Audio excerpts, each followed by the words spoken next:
우리 휴스턴은 벌써 날씨가 덥지만 동부나 북부에 있는 지역은 공식적인 여름의 베케이션이나 여러 가지 학교의 방학들이 이 주간에 시작되기 때문에 메모리얼 데이의 그 온전한 취지보다는 하나의 쉬는 여행을 가는 출타를 하는 그러한 기간으로 미국에 많이 인식이 되어 있죠. 교회는 메모리얼 위켄데이는 가장 그 해에 출석률이 가장 낮은 주로도 기록되고 있습니다.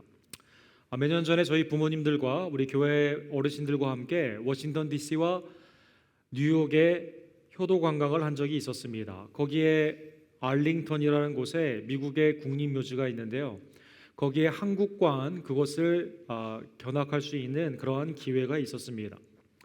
그곳에 가게 되면 이렇게 한국전에 목숨을 바친 용사들이 이렇게 큰 상으로 실제 크기로 이렇게 만들어져 있습니다. 들어가게 되면 처음에 글씨로 Forgotten War, 잊어버린 한국 전쟁이라는 말이 쓰여 있고, 이곳에 들어갈 때는 나라를 위해, 한국을 위해 죽은 용사들을 위해서 사일런스, 조용히 하고 침묵 가운데 그들이 말하는 것을 들어보라라는 그러한 글씨가 새겨져 있습니다. 그리고 왼편에는 오른쪽 위에 남아있는 것처럼 Freedom is not free다라는 그러한 말이 쓰여 있습니다. 자유는 공짜가 아니다라는 것입니다.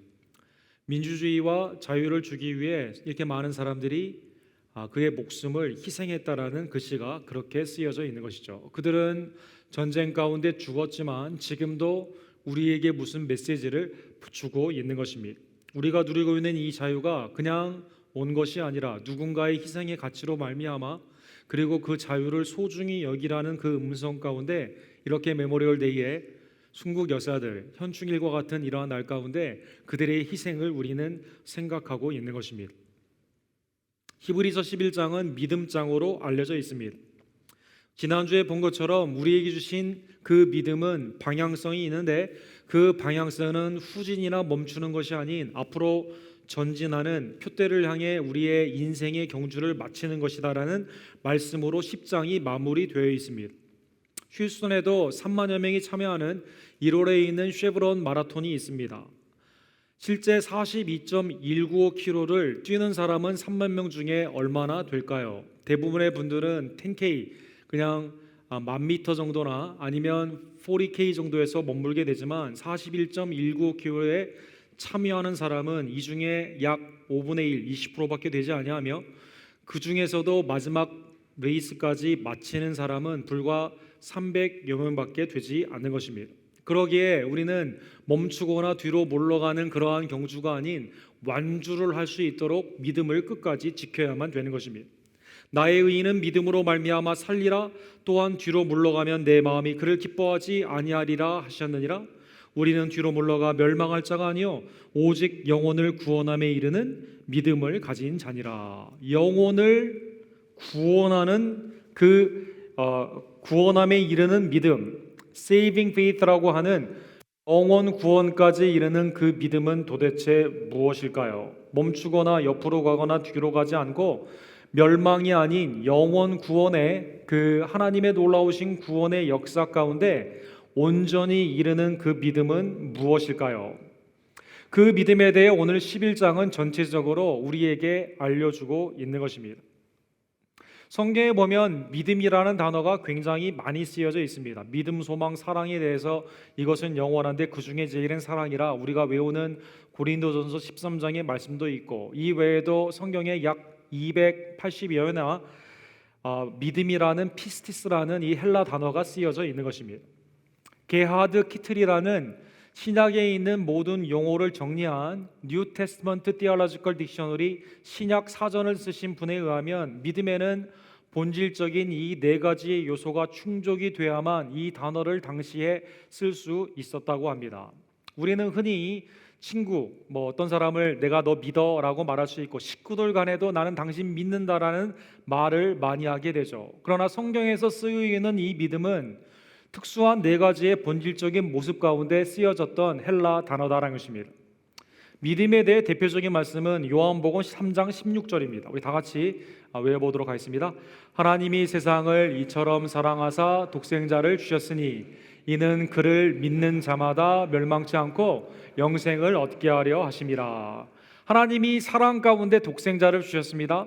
그를 믿는 자에게 영생을 주시는 것입니다. 반대로 요한복음 16장 9절에 보면 죄에 대하여라 함은 그들이 나를 믿지 않는다라고 말씀하고 있는 것입니다. 믿으면 영생에 이르게 되고 믿지 않는 것은 죄이며 멸망 가운데 가는 것입니다. 그러면 이 단어는 네 가지의 본질의 요소가 있어야 되는데, 첫 번째로 그 사람과의 관계 또는 그것과의 관계가 악의가 아닌 선의의 친밀한 관계에서만 이 단어가 쓰여지게 되는 것입니다. 그 사람이 나에 대한 악한 감정이 있다면 그 사람을 믿을 수가 없게 되는 것입니다. 겉에서는 친한 척을 한다 하더라도 뒤에서 원수의 그러한 일을 하게 된다면 그 사람과는 선의의 친밀한 관계다라고 할 수가 없다는 것입니다. 또한 믿음의 본질적인 두 번째 요소는 거짓이 아닌 진실에 기반을 하고 있습니다. 우리의 관계가 거짓말이 점철되어 있다면 그것은 신뢰할 수 있는 관계가 아니겠죠. 하나님을 믿는, 또 예수 그리스도를 믿는 그 관계가요, 진리 가운데 성립이 되어 있지 거짓말이나 변화무쌍한 그러한 상황 가운데 있는 것이 아니다라는 것입니다. 첫 번째로 믿음은 반드시 사랑으로 표현이 되어야만 되는 것입니다. 그 사람을 믿는다고 하면서 그 사람에게 해를 끼치는 행위를 해서는 되지 않고 오히려 그 사람을 위한 희생을 우리가 해야만 되는 것이죠. 또한 믿음이라는 이 단어는 신실함, faith라는 그 단어에는 faithfulness라고 하는 신실함이 들어있기 때문에 잠시가 아닌 영혼의 속성이 있어야만 됩니다. 전에는 믿었지만 지금은 믿지 않는다고 한다던가, 네가 이걸 할 때만 내가 믿는다고 한다던가, 네가 변하게 되면 언제든지 나는 너를 버릴 수 있다라고 말을 하는 것은 피스티스, 이 믿음의 본질적인 모습이 아니다라는 것입니다. 여러분, 이 네 가지를 충족하는 친구나 가족이 있으신지요? 여러분 있다면 매우 행복한 분입니다. 이 네 가지를 충족하는 나라의 국민이신지요? 그렇다면 여러분은 매우 행복한 국민이 되는 것입니다. 그러나 이 땅에 살아가게 되면서 우리는 믿음보다는 배신이나 의심, 회의의 그러한 상처를 많이 받게 됩니다. 선의가 아닌 악의 가운데 상처를 받게 되고 진실이 아닌 거짓 가운데 내 삶이 많은 해를 입게 되며 적대감으로, 사랑이 아닌 적대감 가운데 마음에 큰 배신감을 느낄 때도 있습니다. 전에는 관계가 좋았지만 신뢰의 관계가 깨어진 그러한 모습 가운데 사람을 향한, 나라를 향한 실망이 많이 있다는 것입니다. 그러기에 성경에서는 사람을 구원의 대상으로는 믿지 말라라고 말하고 있습니다. 사랑의 대상으로 그를 믿어 주기는 하지만 그러나 구원의 대상으로, 믿음의 대상으로 삼아서는 되지 않는다는 것입니다. 사람뿐이 아니라 권력도 마찬가지입니다. 재물도 마찬가지입니다. 이 땅의 어떠한 나라도 어떠한 피조물도 우리를 구원할 수 있는 믿음의 대상은 아니다라는 것입니다. 예수님은 요한복음 25장 26절에 보면 마르다에게 믿음을 이렇게 촉구하십니다. 나는 부활이요 생명이니 나를 믿는 자는 죽어도 살겠고 무릇 살아서 나를 믿는 자는 영원히 죽지 아니하리니 이것을 내가 믿느냐. 여러분, 이 배경은 어디에 나와 있습니까? 죽은 지 4일이나 된 나사로가 무덤에서 썩은 냄새가 나게 될 때 마르다가 주님 우리 오빠 좀 살려주십시오 라고 말을 한 그 마르다가요, 썩어서 냄새가 나는데요? 라고 말을 하는 그 장면에서 말하는 것이죠. 정말 네가 나를 생명과 부활의 주로 믿느냐라고 주님은 촉구하여 주신 것입니다. 성경의 구원을 받는 믿음의 대상으로는요, 성삼위일체 하나님과 복음 되시는 예수 그리스도, 그리고 성경 전체, 그리스도가 주제가 되신 성경의 전체만을 너희는 믿음의 대상으로 삼고 하나님은 거기에 대한 믿음을 촉구하고 계시는 것입니다. 그러기에 믿음의 대상이 잘못되었던가, 그에 대한 온전한 신뢰의 의탁이 믿음이 없다던가, 그리고 나의 정욕 가운데 그를 믿게 되면 구원을 받지 못하게 됩니다. 성경에 크게 세 가지의 구원받지 못하는 false faith라는 그러한 잘못된 믿음들이 나와 있습니다. 야고보서 2장 19절에 보면 너희가 하나님이 한 분인 줄 아느냐? 귀신들도 알고 떠느니라 라는 말씀이 나와 있습니다. 교리적인 인지 가운데 우리는 구원받을 수 없다라는 것입니다. 물론 교리의 인지는 반드시 필요하지만 그러나 예수 그리스도가 하나님의 아들인 것은 사탄마귀도 안다라는 것입니다. 그에게 순종하지 않고 그에게 신뢰하지 않기 때문에 거기에는 구원이 없는 것입니다. 감정에 근거하여 말씀의 씨가 뿌려지게 되었을 때 가시밭에 떨어집니다. 기쁨으로 말씀을 받아 잠깐 믿음 가운데 기뻐하는 것처럼 보였지만 환난이 있고 핍박이 있게 되었을 때는 금방 믿음을 버려버리게 되는, 뿌리가 없어 환난을 견디지 못하는 그것도, 감정을 근거한 것도 참 믿음이 아니다라는 것입니다. 주님 이름으로 선지자 노릇도 하고 귀신도 내어쫓지 않았습니까? 많은 권능을 내가 베풀지 않았습니까? 주님은 마태복음 7장의 22절과 23절에 이렇게 말씀하십니다. 내가 너희를 도무지 알지 못하노라. 불법을 행하는 자들아 내게서 떠나라라고 말씀한 것이며, 체험적인 기사에 기적의 경험이 있다 하더라도 그것은 온전한 구원받는 믿음이 아니다라는 것입니다. 구원받는 믿음은 아까 우리가 앞에 본 것처럼 하나님의 놀라우신 그 사랑 가운데 우리에게 주신 예수 그리스도를 온전히 나의 구원주로 믿는다고 하는 그 구원받는 것은 선의의 하나님의 친밀한 관계 가운데 진실이 기반이 되며 사랑으로 표현이 되며 잠시가 아닌 영속적인 관계 가운데 주님 앞에 나의 모든 것을 맡기는 것이 구원받는 믿음이다라는 것입니다. 오늘 본문에 보면 그러한 배경 가운데 유대교로 다시 돌아오려고 하는 히브리서를 받는 그 사람들에게 믿음이란 도대체 뭐냐, 너희의 믿음을 다시 한번 체크해봐라 라고 말씀하여 주신 것입니다. 구원에 이르는 그 saving faith, 네가 정말 그 가운데 있는가, 너희의 믿음을 이 시간 점검해 보라라는 것입니다. 첫 번째로 믿음은 바라는 것들의 실상이요 보지 않는 것들의 증거다라고 말씀하여 주십니다.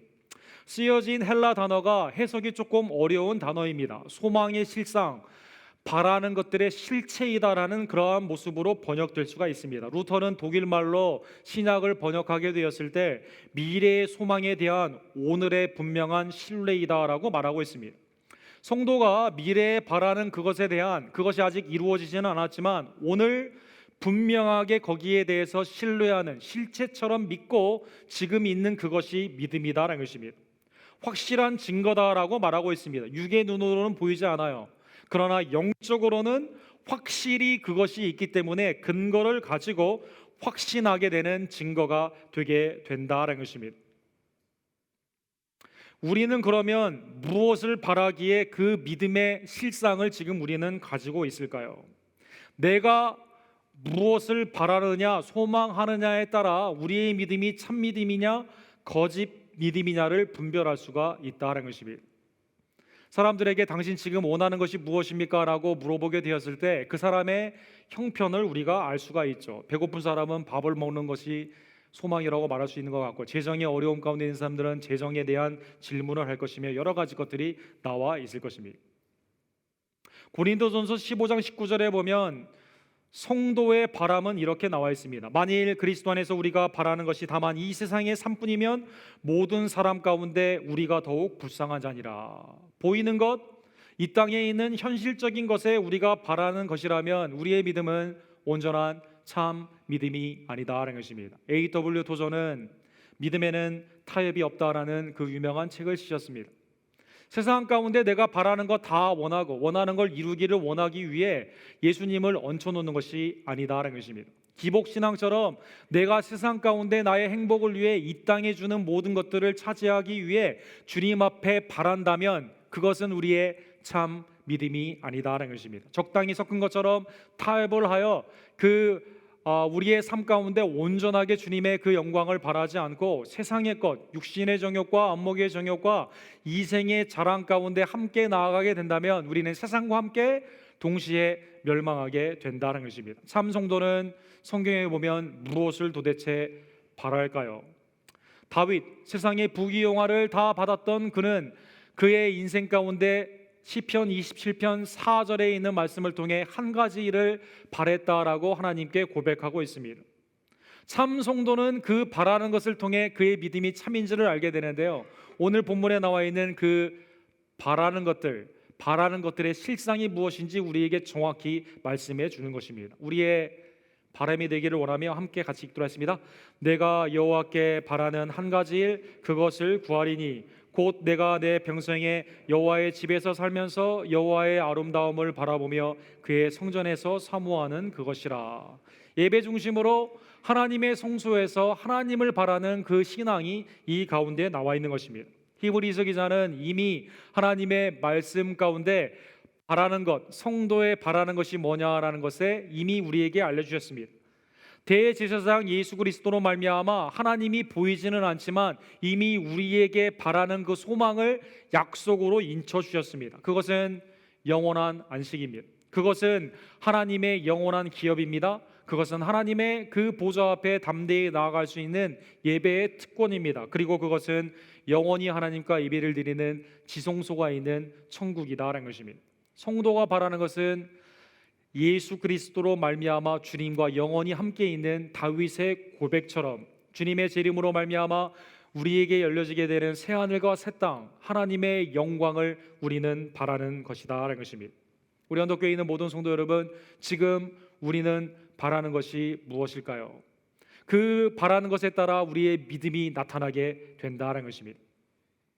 바라는 것에 온전한 확실한 하나님의 그 아름다운 그 분명한 신뢰, 하나님이 보이지는 않지만 우리에게 약속한 그 하나님의 나라가 우리 가운데 있음을 확신하며 살아가는 믿음의 백성들 되기를 간절히 원합니다. 두 번째로 하나님께 인정을 받는 것이 믿음이다라는 것입니다. 선진들이 이로써 증거를 얻었느니라. 히브리서 11장에 보면 믿음의 그 명예의 전당처럼 믿음의 우리의 선진들의 이름들이 나와 있습니다.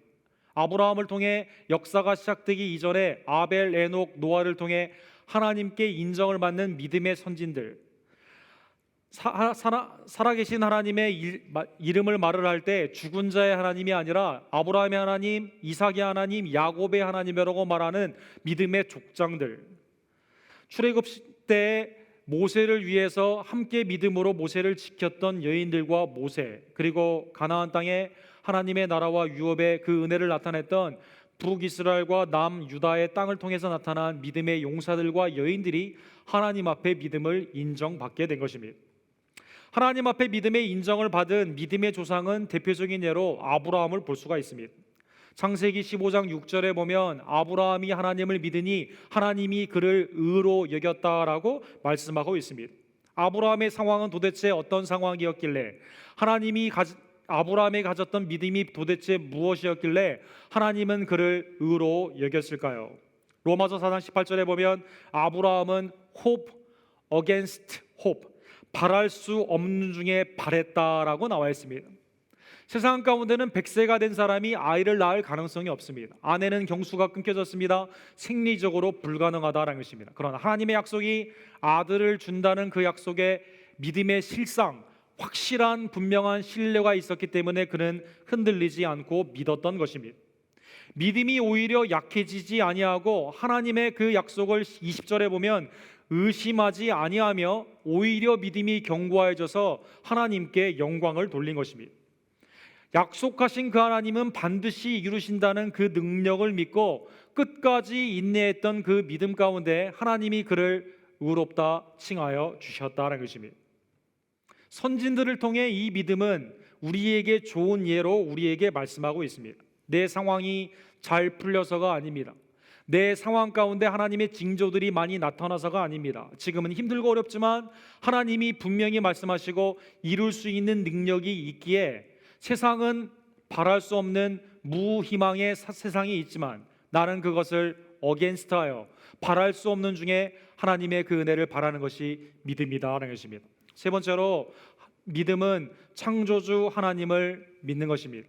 즉 모든 피조물, 세상 만물, 그리고 나 자신의 생사 화복의 주관자가 되시는 그 하나님이 계시며 나를 지금도 살아 인도하심을 믿는 것이다라는 것입니다. 믿음으로 모든 세계가 하나님의 말씀으로 지어진 줄을 우리가 아나니 보이는 것은 나타난 것으로 말미암아 된 것이 아니니라. 우리가 보는 이 세상의 모든 것들은요, 그 뒤에 보이지 않는 하나님의 능력, 하나님의 신성이 있다라는 것입니다.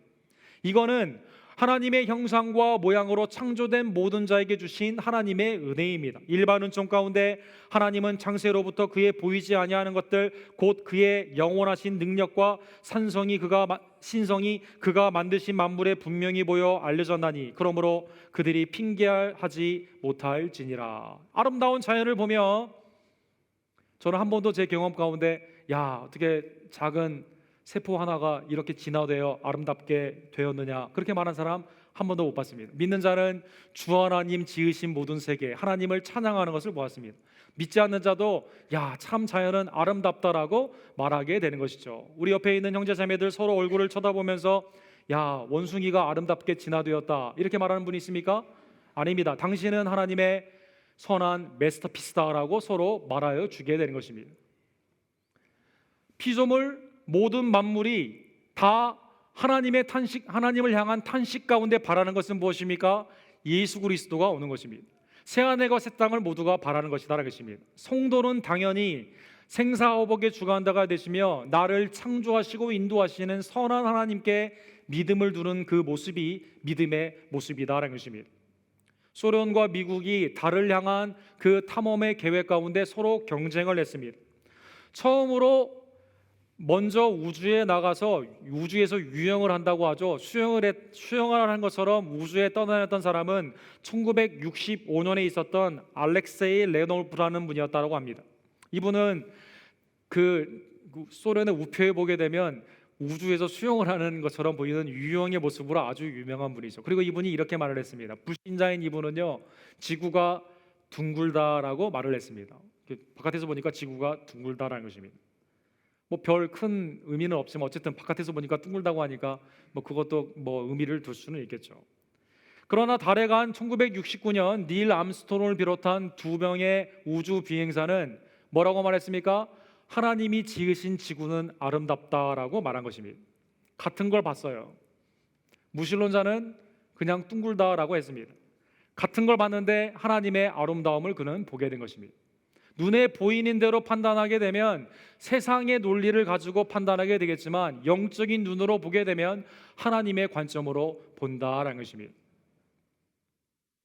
여러분, 케이직이라는 인도 선교사님이 기도 가운데 인도에 갔는데요, 인도에 있는 영국 공사가 마중을 나왔습니다. 그리고 운전하는 분은 인도 분이 운전을 했습니다. 가다가 교통사고를 났어요.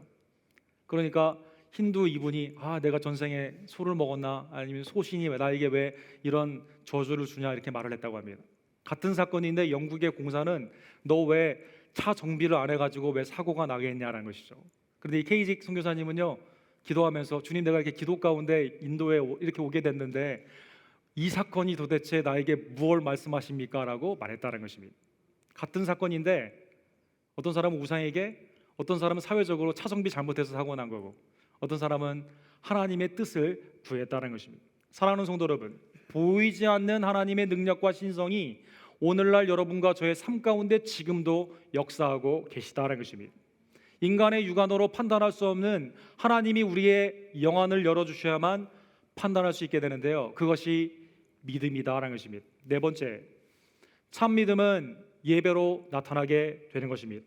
4절에 보면 믿음으로 아벨은 가인보다 더 나은 제사를 하나님께 드림으로 의로운 자라 하시는 증거를 얻었나니 하나님이 그 예물에 대하여 증언하심이라. 그가 죽었으나 그 믿음으로써 지금도 말하느니라.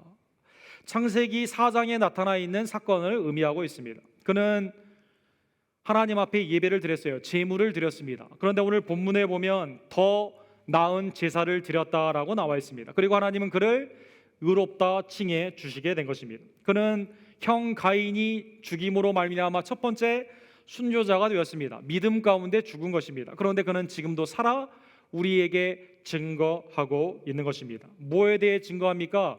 예물에 대해 증거한다라고 나와 있습니다. 믿음으로 예물을 드렸는데 믿음 때문에 죽은 아벨이요, 예물에 대해 지금 살아 여러분과 저에게 증거한다라는 것입니다. 오늘 수요일에 자세히 이 사건을 우리가 창세기 강의를 통해서 보겠지만 창세기 4장에 보면 이 사건이 이렇게 기록되어 있습니다. 세월이 지난 후에 에덴 동산을 쫓겨나는 무화과 나무 잎이 아닌 짐승이 죽어 가죽옷으로 입혀주신 하나님의 은혜 가운데 아담과 하와가 아들을 낳게 됩니다. 가인을 낳게 된 것입니다. 세월이 지난 후에 가인은 땅의 소산으로 제물을 삼아 여호와께 드렸고, 그리고 거품이라고 불리우는 아벨, 인생의 허무함을 뜻한 그 이름을 태어난 아벨은요, 자기도 양의 첫 새끼와 그 기름으로 드렸더니 여호와께서 아벨과 그의 제물은 받으셨으나 가인과 그의 제물은 받지 아니하시느니라. 똑같이 소산을 드렸습니다. 가인은 땅의 소산을 드렸고 아벨은 첫 새끼와 기름을 드렸다라고 나와 있습니다. 속죄의 은총이 있는 속죄의 제물을 아벨은 드렸고, 그리고 가인은 그 소산 가운데 제물을 드린 것입니다. 그런데 하나님 편에서 아벨의 제물은 받고 가인의 제물은 받지 않았다라고 말한 게 아니라 히브리어 원어 그대로 한글 성경의 번역이 아주 잘 되어 있습니다. 아벨과 그의 제물은 받고 가인과 그의 제물은 받지 않으셨다는 것입니다. 아벨은 믿음으로 드렸습니다. 믿음으로 드리는 그의 귀한, 얼마나 첫 새끼니까 귀하겠습니까? 가장 고기에 좋은 부분인 기름을 드렸으니까 얼마나 세상적으로 보면 아깝겠습니까? 그러나 하나님의 은혜를 기억하며 속죄의 은총 가운데 하나님 앞에 드렸다는 것입니다. 그래서 그의 삶이 제물과 함께 받아들임이 된 것입니다. 그러나 4장 7절에 나와 있는 것처럼 죄 가운데 있고 죄 가운데 시달렸던 가인에게 하나님이 이렇게 말씀하시죠. 내가 선을 행하면 어찌 낫을 들지 못하겠느냐? 선을 행하지 아니하면 죄가 문에 엎드려 있느니라. 죄가 너를 원하나 너는 죄를 다스릴지니라. 죄 가운데 있었던 가인이 그의 소산을 드렸다 하더라도 하나님은 그의 삶과 그의 재물을 받지 않으셨다는 것입니다. 사랑하는 성도 여러분, 참 믿음은 하나님을 향한 나의 삶의 헌신으로 드러나게 된다는 것입니다. 우리는 오늘 예배를 드리러 나왔습니다. 외식적인 겉모양이 있는 그 예배는 하나님이 연락하지 않으신다는 것입니다. 마음의 중심을 보시며 믿음으로 예배를 드릴 때, 믿음으로 예배를 드릴 때 하나님은 우리의 삶을 연락하여 주신다는 것입니다. 우리의 삶과 우리가 하는 모든 드려지는 모든 예물이 주님 앞에 연락되기 위해서는 주님의 속죄의 그 은혜를 기억하며 주께 드려야만 되는 것입니다. 양의 첫 새끼, 출애굽을 할 때 하나님은 유월절 어린 양의 피를 뿌리라라고 말씀하여 주셨습니다. 하나님은 여러분과 저를 위해 독생자 예수 그리스도 유월절 양이 되신 그 예수 그리스도를 아끼지 아니하셨다는 것입니다. 그분에게 우리는 믿음 가운데 사랑의 그 친밀한 관계 가운데 신뢰하며 우리의 모든 삶을 보이지 않는다 하더라도, 아직 성취되지 않았다 하더라도 믿음으로 우리의 삶을 드릴 수 있는 것입니다. 사랑하는 성도 여러분, 성경에 보면 나의 믿음 없는 것을 도와주소서라고 외치는 아버지의 음성이 있습니다. 마가복음 9장에 보면 변화산상에서 변화된 예수님이 이 땅에 내려오게 되었을 때는 불에 넘어지는 그 아들을 향해 마음의 불안함 가운데 예수님께 간구하는 한 아버지가 있었습니다. 할 수 있거든이 무슨 말이냐? 주님, 할 수 있거든 이 귀신 좀 내어 쫓아주십시오라고 물은 것입니다. 예수님이 누구인지는 알았지만 그의 능력을 의심하고 있습니다. 그리고 할 수 있으면 말고 되고 안 되면 말고 하는 그러한 섞여져 있는 불순한 신앙이 그에게 있었다는 것입니다. 예수님은 믿는 자에게는 능치 못할 일이 없느니라. 곧 그의 아이의 아버지가 소리질러 이르되 내가 믿나이다. 나의 믿음 없는 것을 도와주소서.